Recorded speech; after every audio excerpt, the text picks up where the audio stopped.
Happy Wednesday, everybody. It is awesome to be here. My name is Jeff Waller. I'm co-author, co-creator of The 7 Mindsets.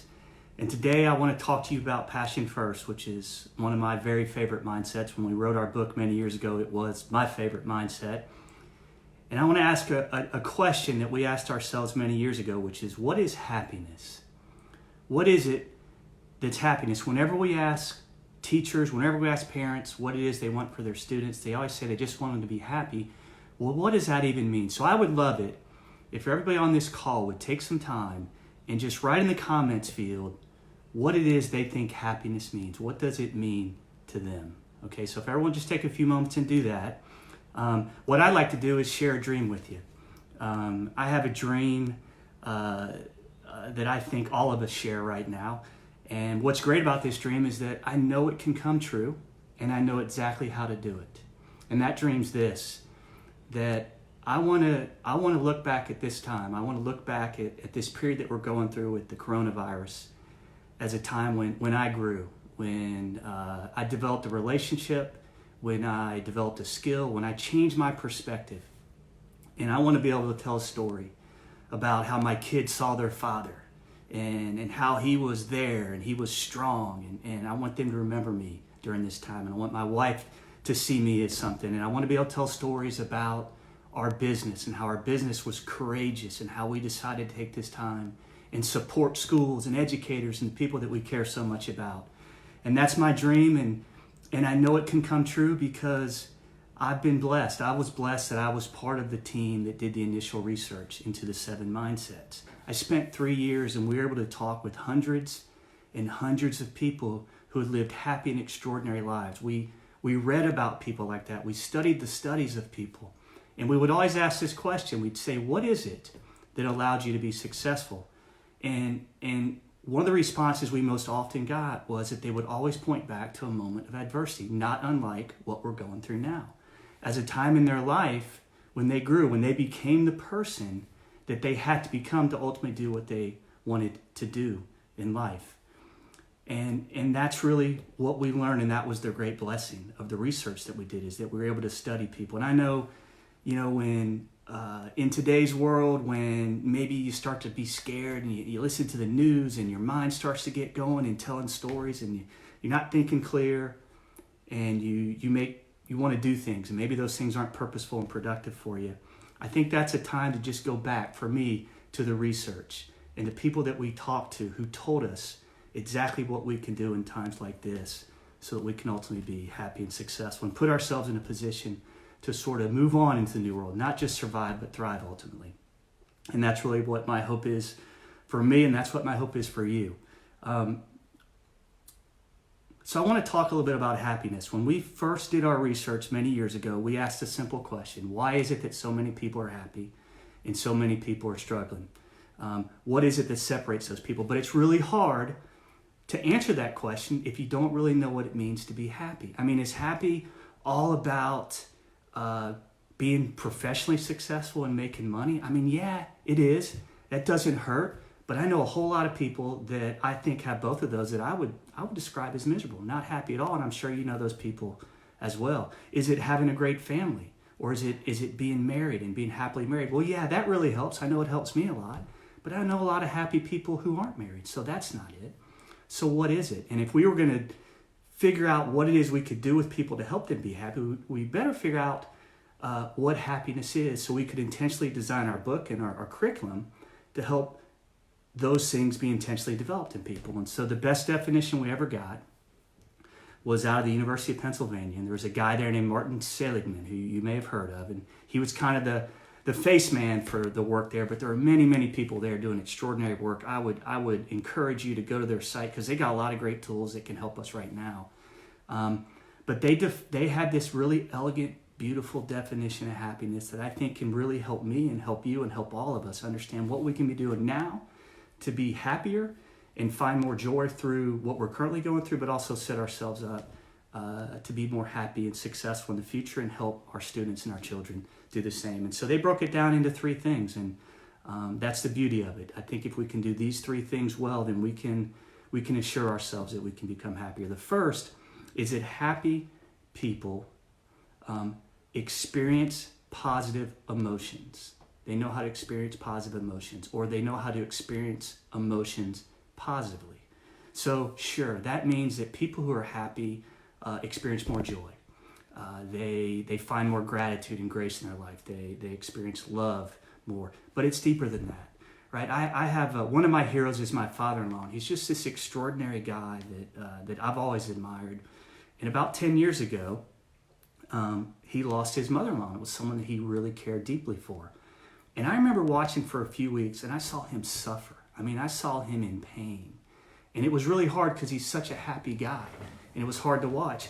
But something amazing happened a few weeks after she passed, and he was just able to move on with grace, exactly as his mother-in-law would have wanted him to do. And he was able to do that because he dealt with sadness in such a rich way. I mean, he was sad. He celebrated her life, and he suffered through it. But that allowed him to heal, and that allowed him to move on into the rest of his life greatly, as he's always done. And I think the lesson there for us today is we're going to feel sadness. We're going to feel fear. We might feel lonely. I don't know, many emotions that are coming to us right now that we're not feeling good about. And I think the message is that it's okay, that it's perfectly okay to feel those things. And maybe we don't need to push them down or numb them or suppress them. We just need the experience. I know my daughter right now is a very emotional person, and she'll just get into these spaces where she's sad. And you know what I learned from my father-in-law was I just say that's okay. It's okay to be sad, but it's going to pass, and you're going to be fine.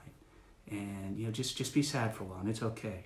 And so I think that's the big lesson here, is that if we can learn to experience positive emotions, but also experience emotions positively, that we're going to allow ourselves to deal with whatever we're going to face currently and in the world that exists beyond all this. So that's the first thing that defines people who are happy. The second is that people who are happy attain authentic accomplishment. We worked, one of our first customers was a school south of Atlanta. This incredible principal, her name was Dr. Jan Franks, and she was amazing. I remember the first time I met with her, she shared with me kind of her mantra. And her mantra was that she wanted everyone in that school to create for themselves a life that they could be proud of. And I just remember thinking how powerful it was that she understood the need to help every child not just be successful, but be authentically successful. I know as parents, we get pigeonholed into what we think success is, and maybe I am guilty of pushing my kids in certain directions, when in reality, the best gift I'll ever give my children is that ability to create for themselves a life that they can be proud of. And I think the lesson here for me and the work that we're doing and the work that you're doing as educators is, man, we're already doing that.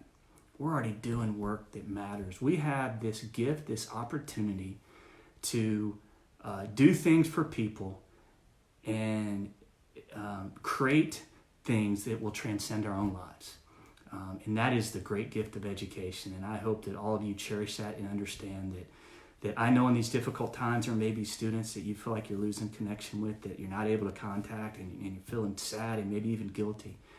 But trust me, you never know what little act of kindness, what little act of effort to get in touch is going to be the difference in that child's life, and is going to change the trajectory of their life forever. And so that's the second thing that we want to do with ourselves, but also with our young people, help them attain authentic accomplishment. And the third, and this really gets down to passion first, and where sort of the passion first mindset came in our research. And this idea is that people who are happy are fully engaged in life. That there's this great book. This guy, I'm not even going to try to say his name. He's from Russia, but he wrote this book called Flow. If you have a lot of time, which a lot of us do right now, I would encourage you to read that. But flow is the state of optimal performance. It's the state of optimal life experience. He describes it as this time, or this state when time stands still. And it's this incredible thing that when we actually do things that fully engage us, that consume our imagination, right? That we not only are at our highest level of performance, but we're also at the highest level of life experience because we're completely present and completely engaged. But I think the other very powerful aspect of being fully engaged in something is that we heal. You know, that it helps us heal.